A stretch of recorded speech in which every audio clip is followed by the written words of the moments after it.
Hi అండి అందరికీ, నేను మీ రాయేశాంని. మళ్ళీ మీ అందరి కోసం ఒక మంచి రెసిపీతో వచ్చేసాను. అదే టమాటా రైస్. పిల్లలకి చాలా చాలా ఇష్టం కదా ఈ టమాటా రైస్ అంటే. మా పెద్ద అబ్బాయికి అయితే చాలా ఇష్టం. ఎప్పటికప్పుడే చేయమంటూ ఉంటాడు అనమాట లంచ్ బాక్స్ కోసం. సింపుల్ ప్రాసెస్ లో మీకు చెప్పేస్తాను, వచ్చేయండి. అలానే ఇంతవరకు సబ్స్క్రైబ్ చేసుకోకపోతే ప్లీజ్ సబ్స్క్రైబ్. ముందుగా టమాటాలని పీస్గా కట్ చేసుకొని మిక్సీ జార్లో వేసుకోండి. అలానే 2 లవంగీలు, 2 యాలకులు, అలానే దాల్చిన చెక్క, 2 పచ్చిమిర్చి, కొంచెం జీలకర్ర ఇవన్నీ వేసుకొని మిక్సీ చేసుకొని సైడ్కి ఉంచుకొని టమాటా ప్యూరీని.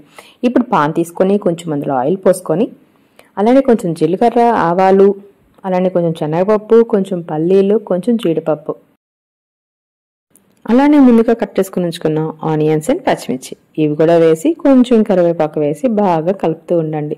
తాలింపు బ్రౌన్ కలర్లో వచ్చినంత వరకు కూడా. అలానే దీనికి రైస్ వచ్చేసి ముందుగానే ప్రిపేర్ చేసుకుని ఉంచుకోండి. పులిహోరకి ఎలా అయితే ప్రిపేర్ చేసుకుంటామో సేమ్ ప్రాసెస్. చూసారు కదా, ఈ విధంగా అయిన తర్వాత మనం ముందుగా మిక్సీ చేసుకుని ఉంచుకున్న టమాటా ప్యూరీని మొత్తాన్ని ఇందులో వేసేయండి.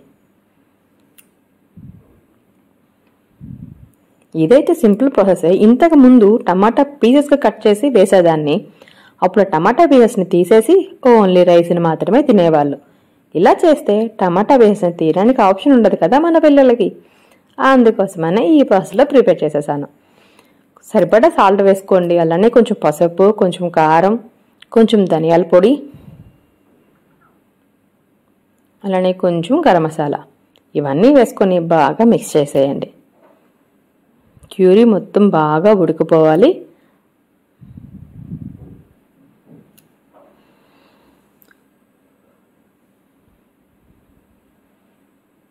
చూస్తున్నారు కదా, ఇది ప్రాసెస్. ఈ విధంగా వచ్చినంత వరకు కూడా కలుపుతూ ఉండండి. దగ్గరకు అవుతుంది చూడండి. ఈ విధంగా చూసారు కదండి, ఇది లాస్ట్ ప్రాసెస్. ఇప్పుడు బాగా మిక్స్ చేసుకొని స్టవ్ ఆఫ్ చేసేసుకోండి. అలానే మనం ముందుగా ప్రిపేర్ చేసుకుని ఉంచుకున్న రైస్ ఉంది కదా, అందులో వేసి కలిపేయడమే. పులిహోరకి మనం ఎలా అయితే కలుపుతామో సేమ్ అదే ప్రాసెస్.